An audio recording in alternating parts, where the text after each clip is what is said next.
Well, have you ever heard the phrase dancing with the devil? We've talked a lot about, in various circles I've been lately, about whether there's a devil out there and the evil and darkness and that sort of thing.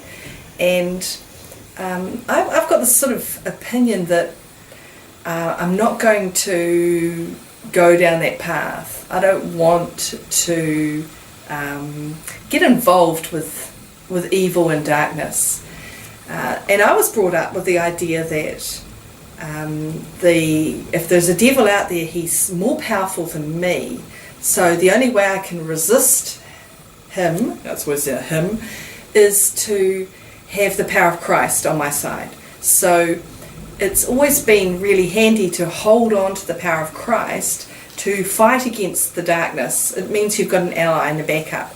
And if you think about darkness, think about that incredibly darkness that you get out in the country. Not here in the city dwellers, we don't really know true darkness. There's always some light from the city reflected, street lights, all sorts of things. One time years ago, I was on Mana Island with a friend, and we'd been to the lonely, well-lit farmhouse on the island for dinner, and we thought we'd walk back up to the empty government house that we were sort of staying in. Well, we walk up the track, and there wasn't, I guess, a star in the sky. It was one of those dead silent but inky black nights, and we couldn't see anything. It was just pitch dark. We knew somewhere just in front of us was a big house, a 2-story house up a driveway, and we could not find it. I'd never experienced that incredible blackness before, and I felt really vulnerable. I felt completely swamped by that blackness.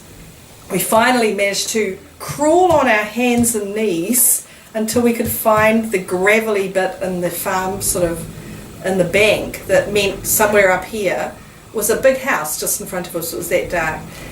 I imagine evil and darkness to be that kind of thing, that swamping, doesn't matter how hard you blink your eyes, you can't see.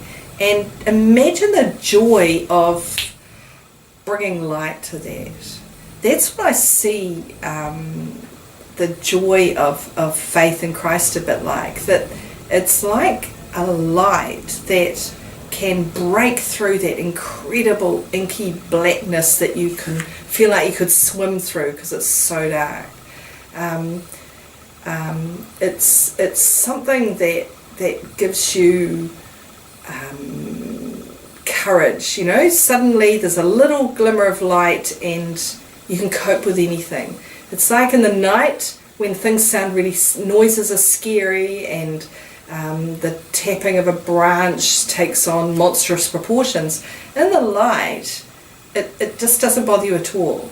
And I mean, there's a gale force wind out there today, but come darkness, people will get a bit edgy and they'll go out to check their properties and things. Light has such a comfort, and faith in God can be kind of like that light. It's a warmth and a reassurance that you get, and a confidence that comes with dawn.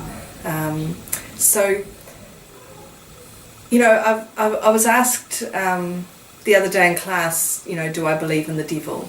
And it was interesting because we just had a sermon on Sunday from a priest who was a real believer in the presence of the evil one, and it's easy to sort of say, oh yeah, well, devil really, but I'm still willing to admit that I think there's something evil. There's a presence in the world that we can sink to if we don't hold on to the good. What I say though is that if we focus on love and we focus on the light, there's no room for anything else.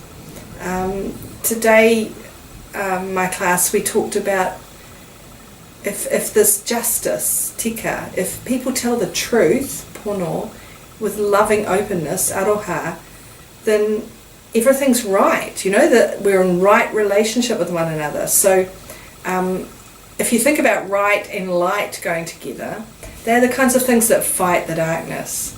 But we have to keep working at it. We have to keep looking for that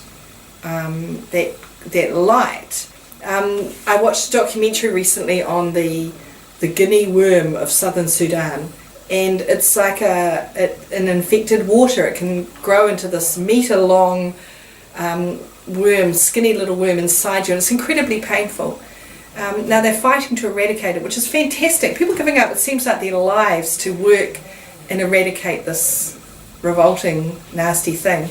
But the people are told by their own medicine people that they're in incredible pain because they've walked through a house of the devil and they need to go kill a scapegoat to get over it.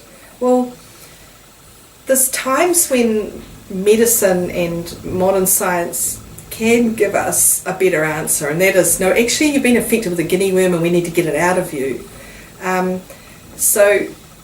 But it doesn't mean we can put aside all our beliefs in the devil and say, nah, that's all old-fashioned. Acknowledge that there's evil out there, but don't dwell on it. Focus on the light, focus on the good, and focus on that transformation that comes with switching on a light in the incredible darkness. Now, when we were on the island, there was no light after 9 o'clock. The generator went off, and my friend was in the bath one night, and bang, the light's off, and I had to go and find him in the dark. It's scary in the dark, but it's so much more comforting to be in the light. So I guess the advice there is to always aim to live in the light, always aim to look for the best. We had a theme one year at school, Be the Light, and it was so easy to encourage people to be the best that they can be, to be that shining beacon, to not put your light under a bushel but let it shine out. So I guess, yes, there's a darkness out there, but and we could say that a lot of the problems in the world are from people who have plunged into that darkness. But for us, we want to focus on the light, focus on love, focus on right relationships, and share that light through the love in our eyes, share it with one another.